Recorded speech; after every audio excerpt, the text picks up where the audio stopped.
So on this video, we're going to go through a specific problem, a specific well called the infinite well. So just to remind you, we went on to wave functions as opposed to vectors. We defined this big capital psi to be the probability amplitude that if you were in state psi, what's the probability that you'd measured at position x? So it's just the probability amplitude of finding the particle at location x. And we know if we multiply it by its complex conjugate, it becomes the probability of finding the particle. Okay, and we know the particle has to be somewhere in this, so if we sum this probability up over everywhere it could possibly be, that should equal 1. That's our normalization. That's equivalent to just saying psi dotted together should be 1. Okay, and then this rule stays the same for every observable. There's an associated operator. Our eigenvalue, eigenfunction equation even looks the same, except these are not matrices anymore. They're acting on functions. And the average value, before we just sandwiched it in, we still sandwich in the operator between psi and psi star right here. And remember, when you're integrating, that's like taking the dot product. There was our uncertainty in that average. And then our fifth one, when we plugged in the operator for the energy, this ended up being the kinetic energy plus the potential equals the total energy. And that was our Schrodinger's equation, time-dependent Schrodinger's equation. That tells me how this probability amplitude of finding the particle moves with space and with time acted under those forces. Okay, so what we did last time is we took that equation and we simplified it. We didn't want to solve a partial differential equation. So we took and we turned that psi into a function of x and t. We separated out the two x's and the t, plugged it back in, and we got our function of t. That was an easy one to get. And this is always there no matter what the forces are acting on it are. It has nothing to do with the potential energy. So there's our time. And then when we looked at the other part of Schrodinger's equation, we got this one right here, which is called Schrodinger's time-independent equation. So we've taken out the time. This equation is exactly like this one right here. So this is our eigenvalue, eigenfunction equation. It's just Schrodinger's time-independent equation. Remember, when we plug into this, you get different eigenenergies, E1, E2, whatever the possible values are, and associated with each of these energies is a psi, psi1, psi2, psi3, and so forth. These guys are all these eigenvectors are all orthonormal, so if I dot any two, I should get 0 when they're not equal and 1 when they are equal. Okay, and so we can say the general state of the psi is a combination. It's alpha 1 psi 1 plus alpha 2 psi 2 plus all the way down. So what this equation is, you plug into u, and what do you want to find? You're plugging in, that's really for h.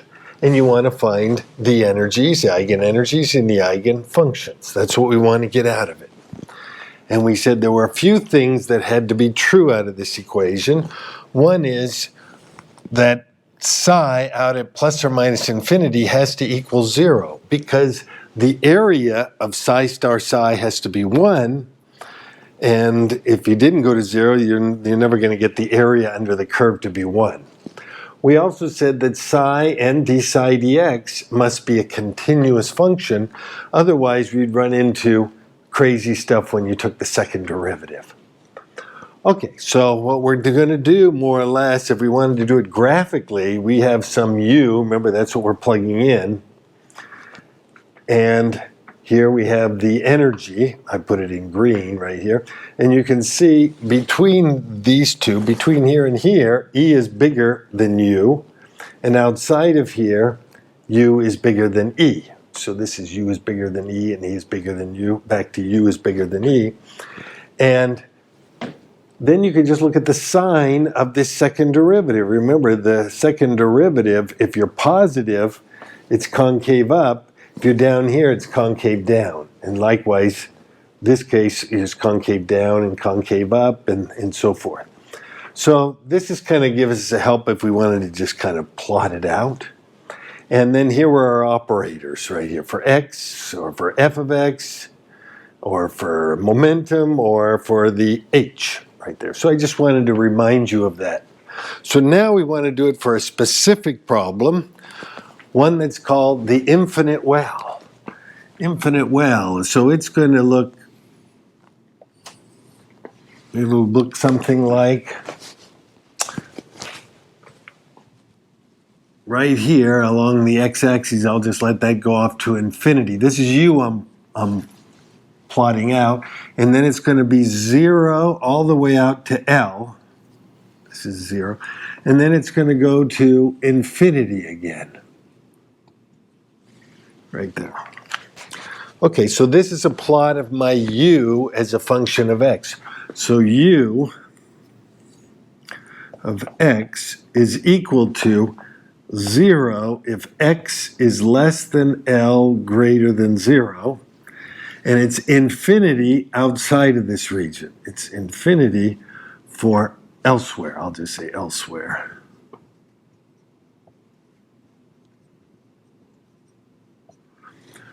Okay, and so we want to know if we have a particle in there, what are the energy eigenvalues? What are the eigenfunctions? We can figure out everything from this right here. Okay, so what do? We go back to, I'll just rewrite our Schrodinger's equation, which was minus h bar squared all over 2m d squared psi dx squared. Psi is just a function of x. I'm not going to write that since I have to do it so much. Plus u of x psi equals e psi. This is what we want to solve for this u right here. So, first of all, are there any real cases like this right here? What this means is, if the particle is in here, since u is flat there, remember, the force is the slope. Well, that means the force is 0. It's free between here and here. But then at this point, it's got an infinite slope, so it has an infinite force. So it's almost like a particle in a box with infinite walls right there. Is there anything in real life like this? Well, the neutrons and protons in the nucleus they're not in one dimension, they're in 3 dimensions, but within the nucleus, they're free to move around.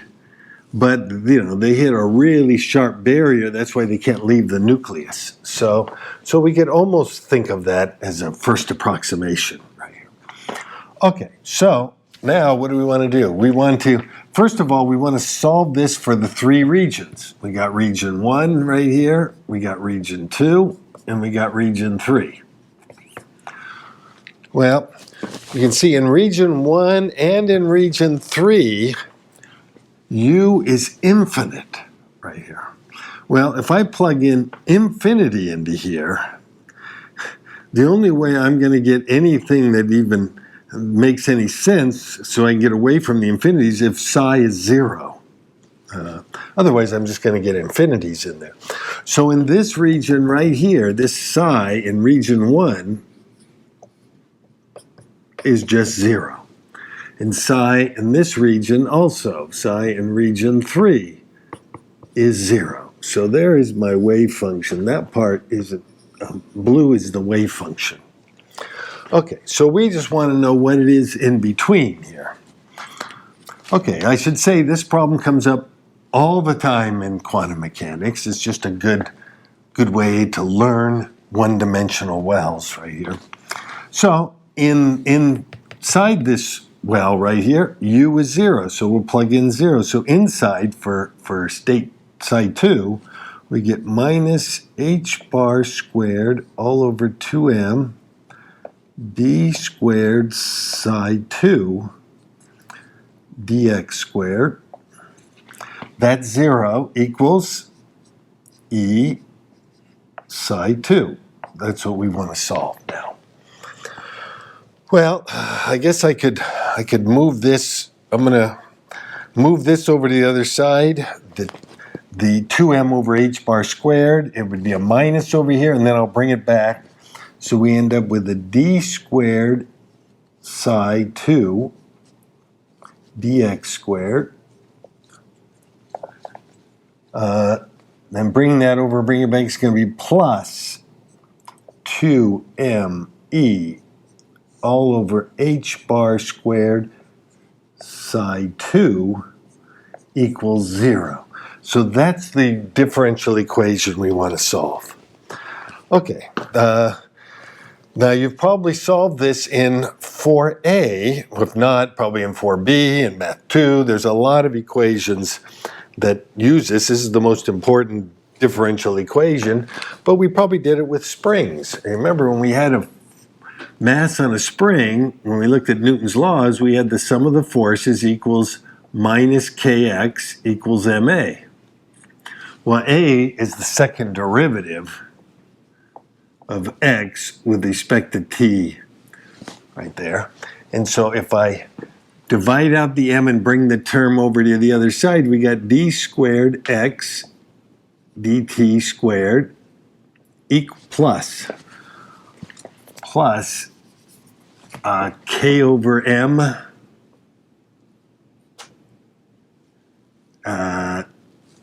x equals 0. And you notice it's the second derivative plus some constant times x equals 0. Here we get the second derivative plus some constant times the psi equals 0. It's the same equation right here. The solution to this is just the same for a mass on a spring. It's just x equals a cosine square root k over m t plus b sine square root k over mt. And you can check that if you plug the second derivative up into there and plug the x over into here, it comes out to be 0. So that tells me what the solution to this is, because it's the same equation, except instead of a time we have an x, and instead of an x we have a psi of x. So in our case we get psi 2 is equal to a cosine the square root of that term, and in this case it's the square root of 2me over h bar squared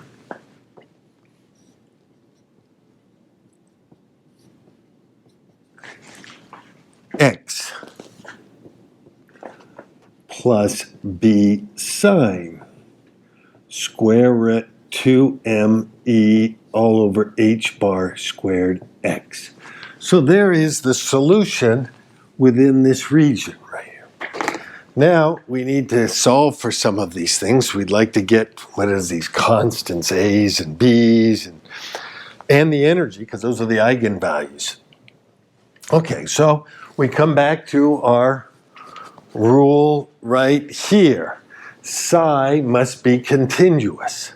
We already know that's holding true, but psi n has to be continuous. So that means the psi here has got to be the same as the psi there.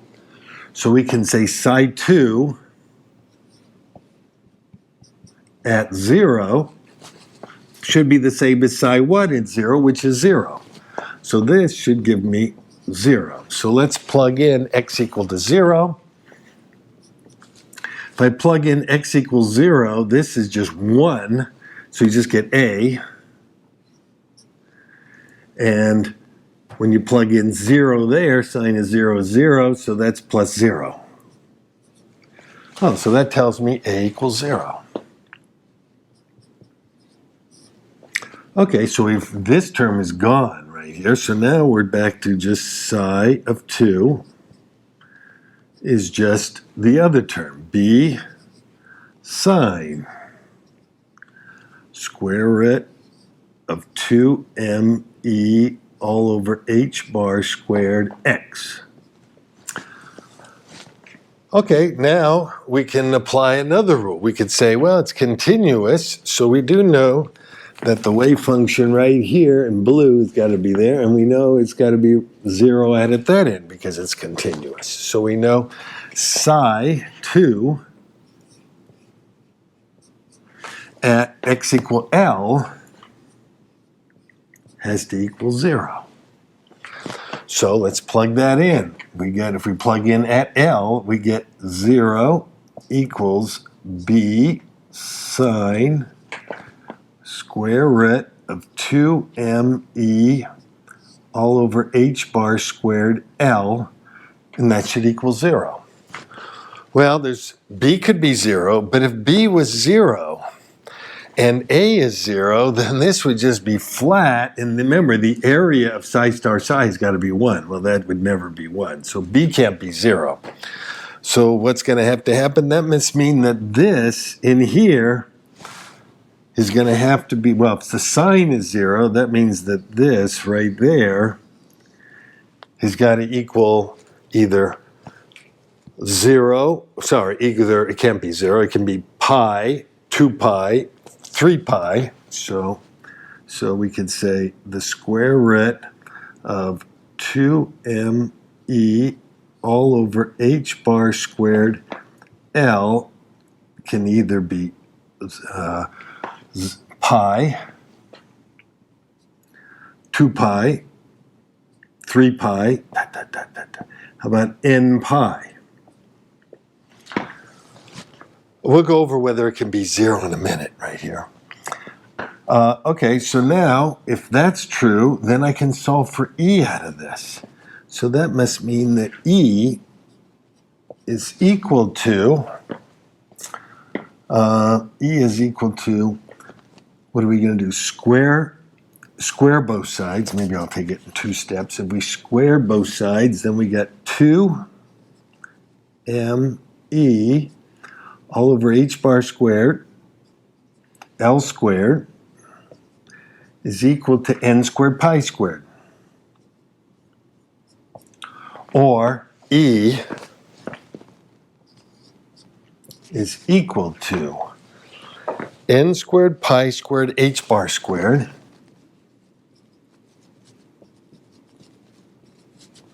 all divided by 2m L squared,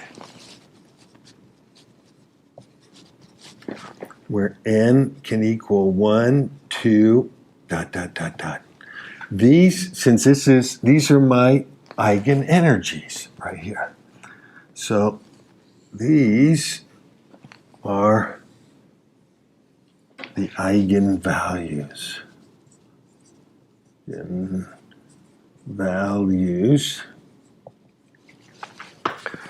And if I plug in now, if I plug into E up into here, we got, well, I'll plug it up into here. We get psi of 2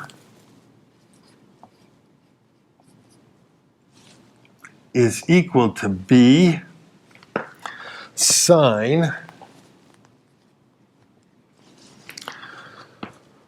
well, let me see. You noticed right here, if I took the square root of both sides, the square root of 2me all over h bar squared is equal to n squared pi squared over L squared.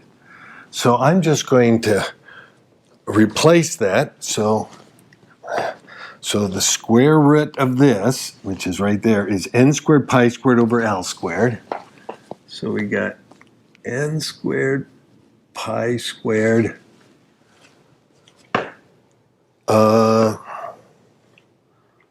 we're taking the square root of this, so it's just L right here. Actually, let me do this in 2 steps so we don't make any mistakes here. If I take the square root of both sides here, we get the square root of 2me all over h bar squared L equals n pi. Okay, now what I want to do is I want to plug in the square root of 2me over h bar squared, so that's n pi over L. So this psi of 2 is equal to b sine, And this we said was n pi over L times x. So it's n pi x over L. Okay, now this might look a little familiar to you from our Fourier series. Right here. It might look a little familiar from that. Okay, so these are my eigenfunctions, but I do need to make sure that this is normalized. So how do we do the normalization? Right here. Psi works for just like, we don't have to worry about the time part. Remember, this had the time in it because the time part is already normalized right here, right? Because if you multiply this by its complex conjugate, it's 1. So we can just, so to normalize this, you just say this integral of psi 2 star psi 2 dx has to equal 1. And we don't have to go from minus to infinity, we just have to integrate from 0 to L. 0 to L. Okay, so if we plug that in, we get 1 equals the integral of this squared, because it's real, so I don't have to do, the star doesn't do anything to it. So it's just that squared. So we'll pull out the b squared, and we're left with a sine squared of n pi x over L dx. Okay, and we're going to integrate that from 0 to L. Okay, and what do? We use the trig identity here, so we got 1 equals b squared. We get the integral from 0 to L of 1/2 1 minus the cosine of double the angle, 2n pi x over L dx. Okay, so this is the first integral, so we got 1 equals b squared. When we integrate the first term, we just get 1/2 x. Evaluated from 0 to L, it's just L over 2. And then when we integrate a cosine 2n pi x over L across a whole period, we already said that from Fourier series that term is 0. So that term is 0, so this is all we get right here. So b is equal to the square root of 2 over L. Square root 2 over L. So now we know what b is. So now we know what all the eigenfunctions are. There's the eigenvalues, the eigenfunctions. Psi, it's going to be a function of n. Each one is going to correspond to an energy. We get the square root of 2 over L sine n pi x over L, where n equals 1, 2, ... You can see right here n cannot equal 0, because if n was 0, this would be 0, and psi can't be 0, because the area under the curve has to be 1. So that's why we start at 1 over here. Okay, so these are my eigenfunctions for the infinite well. Eigenfunctions.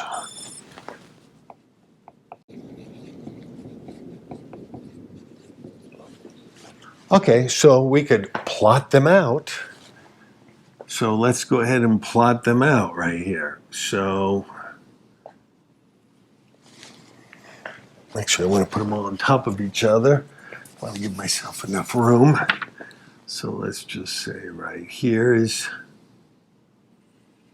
1. So this one, for the first one, when n equals 1, this would just be sine of pi x over L. So it would look like that right there. So this is what psi 1 would look like. Now, we did say back here that the slope must be continuous. Well, the slope right here, remember it was 0 coming in. Right there, its slope there is a discontinuity in the slope. But I should say this is kind of a special case because we said the u went off to infinity. That u goes to infinity. Anytime you get infinities in there, some strange things can happen. And, you know, because you can never have something that really where the u goes to infinity. That's impossible. It can go really large, but it can't go to infinity. And if it just got really large, if u was just really big, what would happen is this function wouldn't just be flat along here. It would kind of bend up a little bit right there, and the slopes would be continuous. It's just that we put in this infinite term. It's like in electromagnetism when you have the infinite wire. There is no infinite wire. But you could say it's a really long wire. But for a finite sized, even though it's huge, the slope would be continuous. Okay, that's what psi 1 looks like. I could have also written it at a negative right there. Negative would also work right there because if I just replace all my signs in here with a minus sign, the equation still holds. It's not a separate solution right here. Matter of fact, you could multiply psi by any factor and it would still solve the equation, it just wouldn't be normalized. Okay, but what about the next one? The next one, psi 2, would look like that. There's psi 2. Psi 3. Psi 3 would look like that right there. So there's my psi 3. And so you can see as we go down to higher size, we're just adding more and more wiggles in there. That's all we're doing, adding more and more wiggles. There's no limit to how many wiggles you can put in there. Now, if we wanted to get, this is the probability amplitude. Remember, psi is the probability amplitude of finding it. If we wanted to plot out the probabilities, then we plot out the square. So if this is psi 1 squared, it's just squaring that right there. It's still going to look pretty much the same. It's still going to get 0 and maximum and back down. So it's still going to look something like this. This one right here, psi 2, if I squared this, then this looks something like that. Because 0 squared is still 0. Which seems kind of strange because if you're in the lowest state right here, in the state 1, the most probable spot is right in the middle. But in the first excited state, you would never find it in the middle, which is quite strange right here. And then the next one up would just have 3 bumps. So if this were like a particle in a box and you were taking pictures of it, and if it was in this state right here, you would never see it in the middle of the box. You'd probably never see it right on the edge of the box. Most likely it would be at these 2 spots. If it was on the lowest state, right, in the lowest energy state, we know it's the lowest energy state because it corresponds to E1 and it has the biggest wavelength. Remember, the bigger the wavelength, the lower the energy. Here, you would never find it here and here. Now, what about a real particle in a real box? You put a marble in a box and, it's bouncing around inside the box. And you took random shots of it, pictures of it. And you ask, what does the probability there look like? Well, you would find it, you'd probably plot it out as equally likely to be anywhere in the box. It could be over here, it'd be more look like this right here. That would be what the probability looks like. But what it really happens is when n gets really large, quantum mechanics becomes classical mechanics. So if n is super large, then this looks like, I mean really large, looks like this. That's how many bumps. They're so close together that it just looks flat right there. And so that's what it would be like classically. Okay, and we also have our energy levels. We could even put our energy levels here. This is E. So the lowest energy would be 1 squared, 1 pi squared h bar squared over 2 ml squared. So let me just call E naught for a minute equal to pi squared h bar squared all over 2 ml squared. So the lowest energy would be when n is 1, so that would just be E naught. So you can't have zero energy. It's impossible to have zero energy in here. Particle, which means the particle has to have some kinetic energy. But we already knew that because you remember we have an uncertainty principle that says the uncertainty in x times the uncertainty in p has got to be greater than or equal to approximately somewhere we said at least h or h bar or something like that. It's got to be bigger. And if this thing was at zero energy, that means you would know the momentum was zero, and that means that this would be zero, and 0 times anything isn't going to be greater than h bar. So you're never going to get zero energy for anything in a box right there. You put a marble in a box, you can never have it at rest inside there. The next energy up, you'd plug in 2.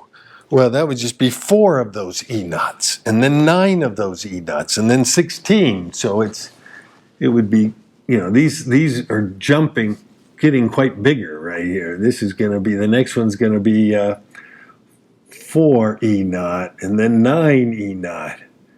Remember when we did this for the hydrogen, the Bohr model, they didn't get bigger as they went up, they got smaller as they went up right here. And it's probably because of the shape of the U, the shape of the potential energy. Shape of the potential energy looks a little different for an atom. But we'll apply this to the hydrogen atom to try to get all the wave functions, all the probabilities, all the energies, and so on. Okay, so we've got all the eigenfunctions and all the eigenvalues. That's one thing we needed right there. So there's our eigenfunctions for the infinite well and our eigenvalues. Now we can come along here and we can find average values and uncertainties for different operations right here. We could do it for, say, the x position right here. Remember, our operator for x is just x. So why don't we say, what is the average value of x? The average value of x. What do? You come over here and you plug in psi star x psi dx. Okay. Now,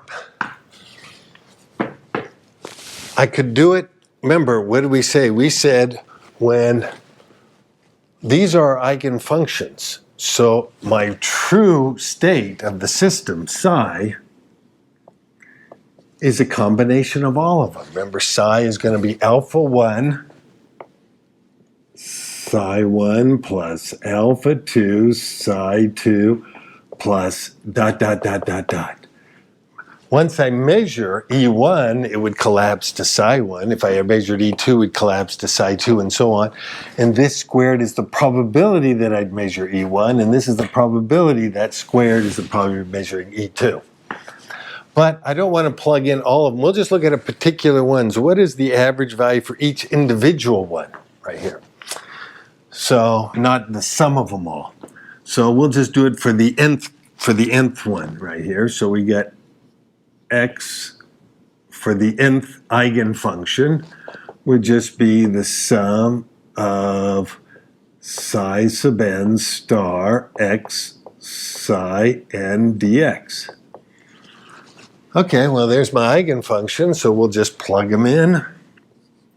It's x, the average for the nth eigenfunction. We're going to square this. Remember, it's real, so the star doesn't mean anything. We can pull out the 2 over L. And then we're going to have the integral.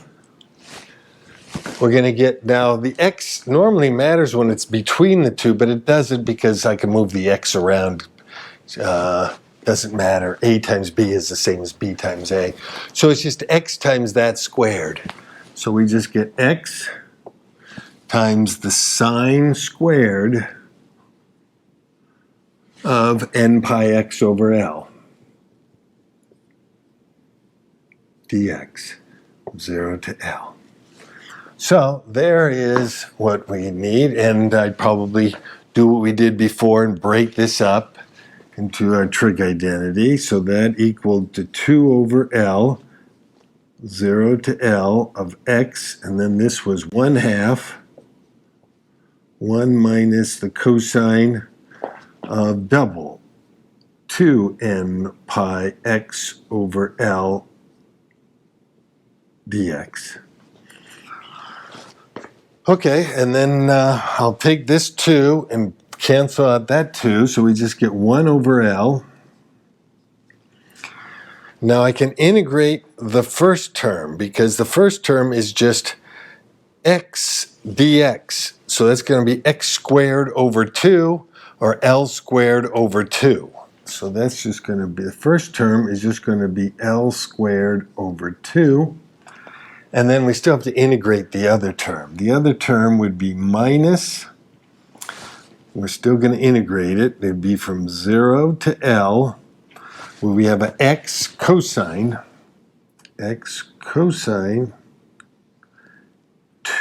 2n pi x over L dx. Okay, well, looks like we could integrate this by, we could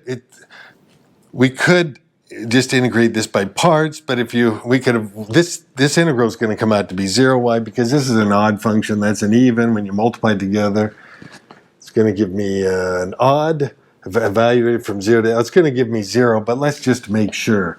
Do it by parts. What are we going to let? We're going to let u equal x dv equal the cosine of 2n pi x over L dx. And so du is equal to dx, or v is equal to the integral. It's just going to make that a sine, and we bring out an L all over 2n pi sine 2n pi x over L. Okay, so this integral becomes 1 over L. We get L squared over 2 minus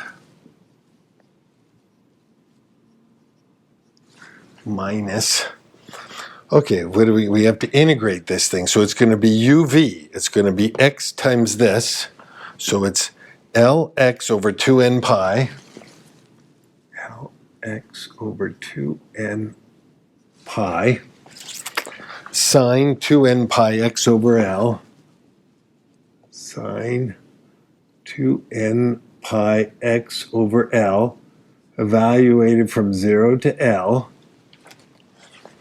minus the inner, but you're subtracting off and there's another minus here, so it really makes it a plus the integral of v du. So it's this times this right here. So it's L over 2n pi sine 2n pi x 2n pi x over L dx. Well, first of all, we already said when you integrate the sine function, remember from Fourier series, across a whole period, that's 0. So this term is 0. This term over here, when you plug in 0, this term is 0 and that term is 0. And when you plug in x equal L, this would be L squared, but here you'd get the L's would drop out and you get sine of 2n pi. Well, the sine of 2n pi is 0. It's 0 at 2 pi, 3 pi, 4 pi, and so on. So this term is also 0.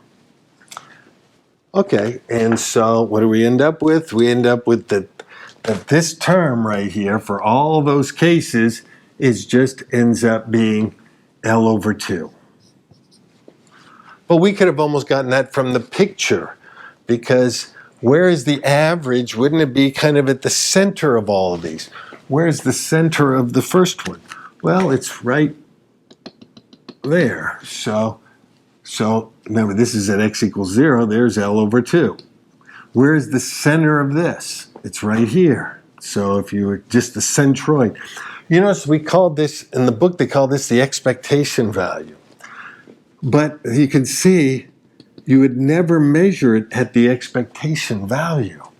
So it's not really the expected value. It's a bad name. It's the average. The average of this is right there. So that's why I like average better. And same with this one. The expectation value of all of, even for infinite, it's still going to be right here in the middle, right there. So there's the average value of them all right here. What about, well, suppose we wanted to get the uncertainty in the x. To get the uncertainty, we need to do it for, we know what this is, we just plug in x for that, if we want the uncertainty in the x. So I need the x squared operator. So we need to get what is x for the x squared if we're going to find the uncertainty. And so it's going to look a lot like this one, except you plug in an x squared. So it's going to be exactly like that, except this is going to be x squared. So this is just going to be, and so it's going to actually come all the way down to here. It's exactly like this, except this is x squared. So maybe I'll just come down to this point right there. Okay, so we end up with 2 over L. Then we get the integral, now we get x squared. Well, actually, these two 2's will also cancel out, so we don't even need the 2 up there. So this is just going to be 1 over L. And then this is just going to be the integral, and we just have x squared. That's the only difference. So you get 0 to L of x squared times 1 minus the cosine. 1 minus the cosine of 2n pi x over L. 2n pi x over L dx. Okay, so we can integrate the first term. First term is just going to give me x cubed over 3, evaluated from 0. That's L cubed over 3. So this is going to be 1 over L. And the first term is L cubed over 3. And then we still have to integrate the next one right here, which is minus the integral from 0 to L of x squared cosine 2n pi x over L dx. Okay. Well, let me see. Looks like we have to do parts twice on this one. So, doing parts the first time, we'll say u is equal to x squared, dv is equal to the cosine 2n pi x over L dx, and then du is equal to 2x dx, and v is equal to L all over 2n pi sine 2n pi x over L. Okay, and now we plug in, so now we get 1 over L, L cubed over 3, Then we get minus. And now when we're doing this by parts, we got uv, so we got this times this. And then we're evaluating that from 0 to L. Well, if you evaluate it at 0, they're both 0. And if you evaluate it at L, this one is 0. So we don't need that term. So it's just going to be minus 0. And then minus, which means with this minus, it's going to be a plus the integral from 0 to L of v du. V du. So it's L all over 2n pi. We get a 2x sine 2n pi x over L dx. Okay, I could have pulled out the 2's. Looks like they drop out. The 2's.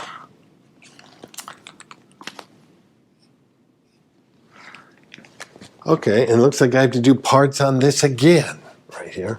I'm going to pull out the L over n pi. So if we pull out the L over n pi, we're just integrating this part right here. And I'll let u, again, equal x. dv equals the sine of 2n pi x over L dx. du is equal to dx. And v is equal to, integral of the sine is minus L all over 2n pi cosine 2n pi x over L. Okay, so now this term, this integral, this whole term is 1 over L. We got L cubed over 3.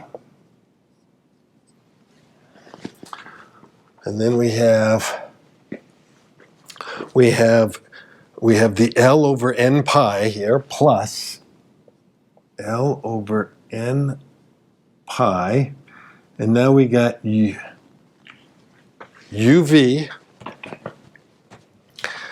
evaluated. I better write it in. So you got uv, so you got x, well, we got a minus xl all over 2n pi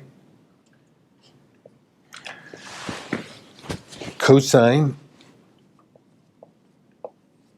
2n pi x over L evaluated from 0 to L minus the integral of v du. V, which is this, du.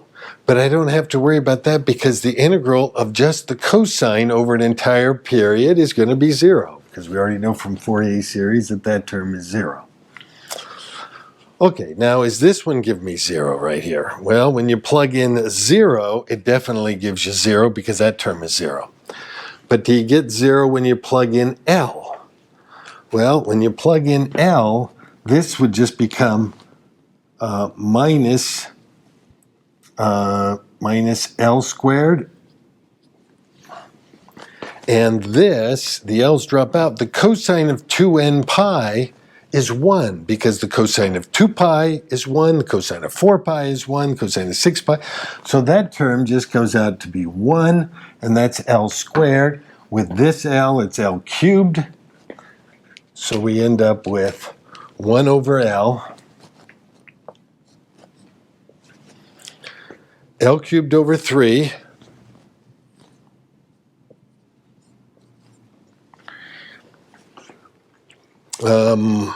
And then this becomes a minus L cubed over 2 n squared pi squared. So that's minus L cubed over 2 n squared pi squared.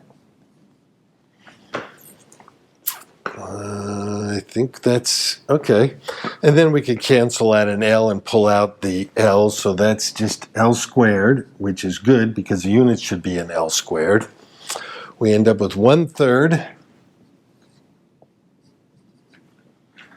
minus 1 over 2 n squared pi squared. 1 over 2 n squared pi squared. And this should be a positive answer because you're asking what is the average of the x squares? Well, x squared is always a positive. And we can see that this number is bigger than 3, so this number is smaller than that number right there. Okay, so that is the average in the x squared, and so we can now get our uncertainty in x. Just put in x and x right there. So our uncertainty in the x position is equal to the square root of x squared average minus x average squared. So if we just plug that in, this term right here is given by that right there. So it's L squared times 1/3 minus 1 all over 2 n squared pi squared. And then we have minus our original x, our average in x, which was L over 2, quantity squared, because it's squared. So that's L squared over 4. So it's minus L squared over 4. Okay, and it looks like you can pull out all the L squareds and just make it L, and then you just got a number left right here. It's, well, 1/3 minus 1/4 is 1/12 minus 1 all over 2 n squared pi squared. So that's my uncertainty in x. And you can see that the uncertainty, as n gets bigger, this number gets smaller. If this number gets smaller, this number gets bigger. And so as the very smallest uncertainty would be where n equals 1. And if you plug in n equals 1 there, it would just be 1/12 minus 1 over 2 pi squared. Take the square root of that. And that's about 0.18 L. So what that means is, for this first case right here, the average is in the middle, it's L over 2, and the uncertainty is 18%. So that means if you go over 0.18 L both ways, so you go this way 0.18 L and you go this way 0.18 L, that's what we call the standard deviation, or that's 68% of the total areas within that range. That's what we mean by the standard deviation. You can see that when we go to n equal 2, it's going to be bigger. I'm going to have to go out a little bit further to get 68%, and so on, out even further. So as you keep going on, now you could say, well, what about for the infinite case? You know, when it's way down here. Well, when n equals infinity, well, then this term just goes to 0, and it's just L over the square root of 12 right there. And so that's just probably 68% of this box right here. It's just, you know, it'd just be 68% of this width right here. It's going to be 1 over the square root of 12. Okay, so this is the uncertainty in the position.